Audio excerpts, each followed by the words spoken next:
Hallelujah, the Lion of Judah has overcome. Sing hallelujah, the Lion of Judah has overcome. Sing hallelujah, the Lion of Judah has overcome. Hallelujah.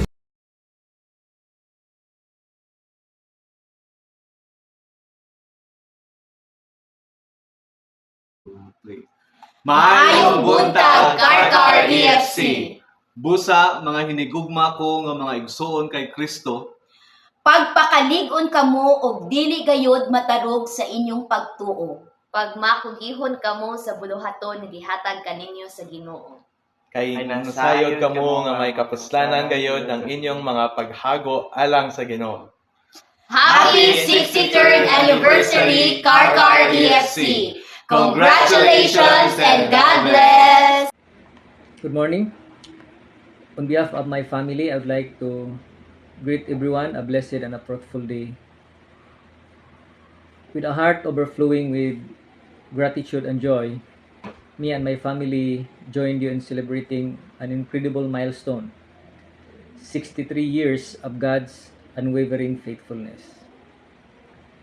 What a profound testament to His enduring grace, steadfast love, and the power of the gospel at work in our community and beyond. Reaching 63 years is more than just a number. It represents generation nurtured in faith. I'm one of them. Countless prayers lifted, lives transformed by Christ, love, and a community steadfastly shining His light.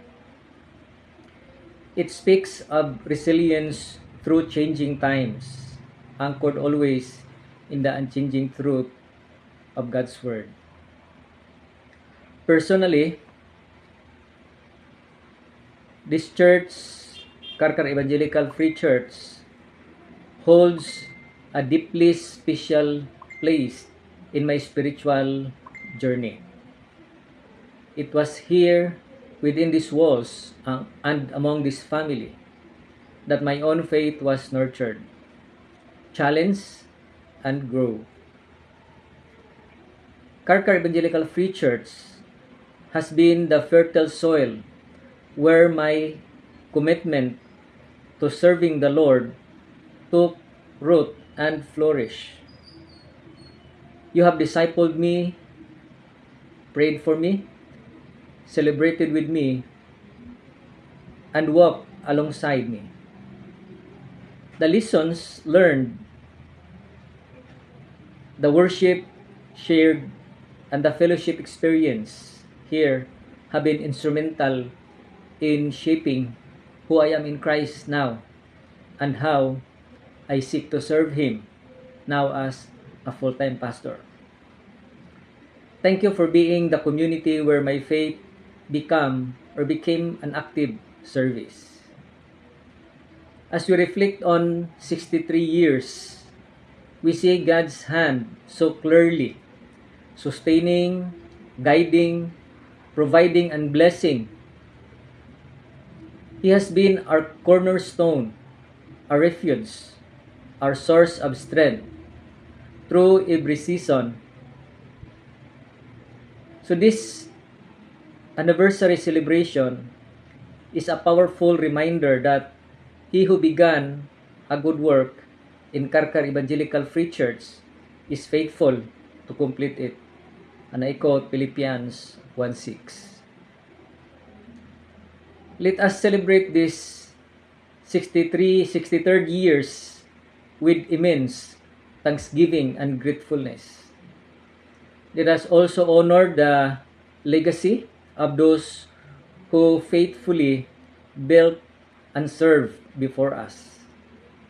And let us look forward with expectant heart, recommitting ourselves to the mission God has entrusted to Karkar Evangelical Free Church, its ministers and members, to know Christ and make Him known for generations to come.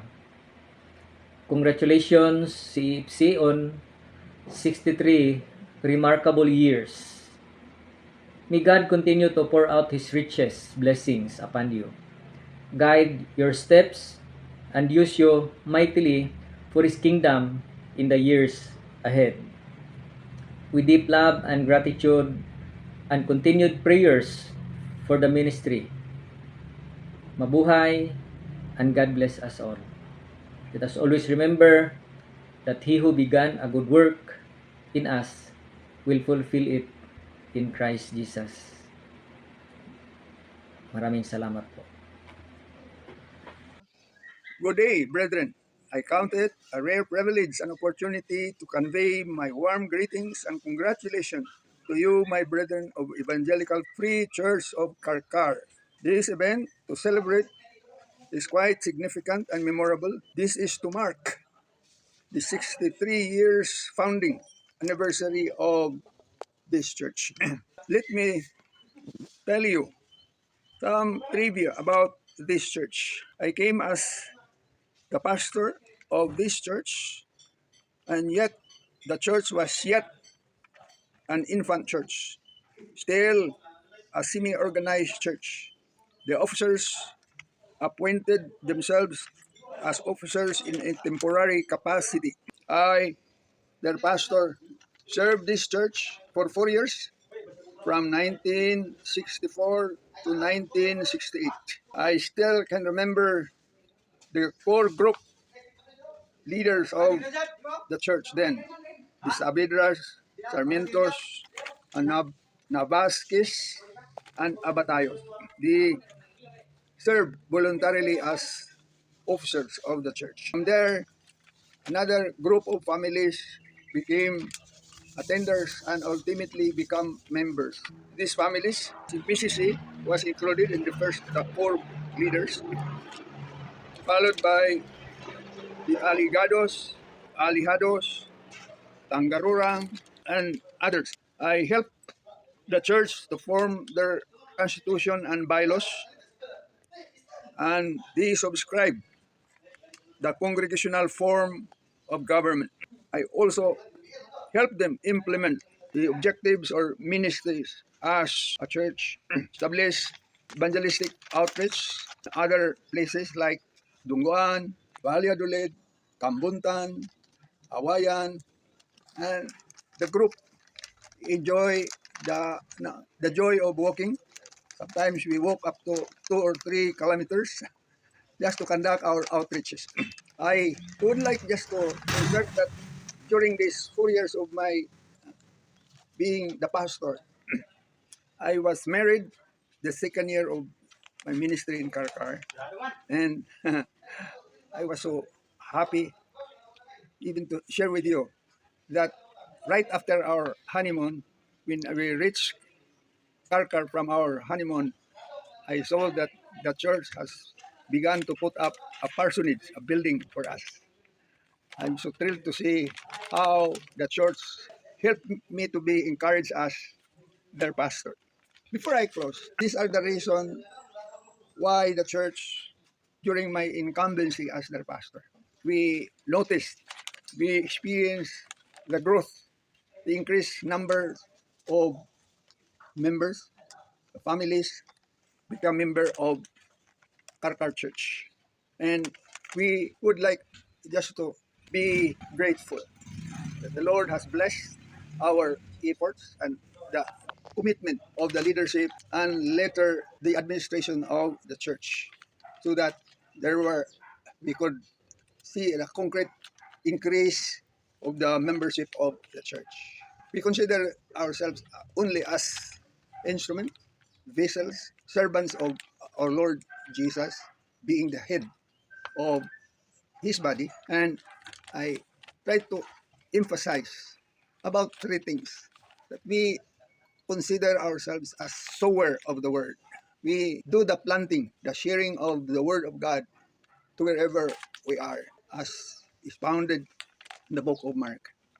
Secondly, we have to recognize that we are only students of the word. We have to keep on studying and learning the word of God regularly, if possible, daily. so that we will grow in grace and knowledge of our Savior, Jesus Christ. Lastly, I am reminded of what Paul said, that this is the reminder that he gave to the Christians of Thessalonica. And he said, we labor because of our faith. We work feverishly because we consider it our duty to share the word of God.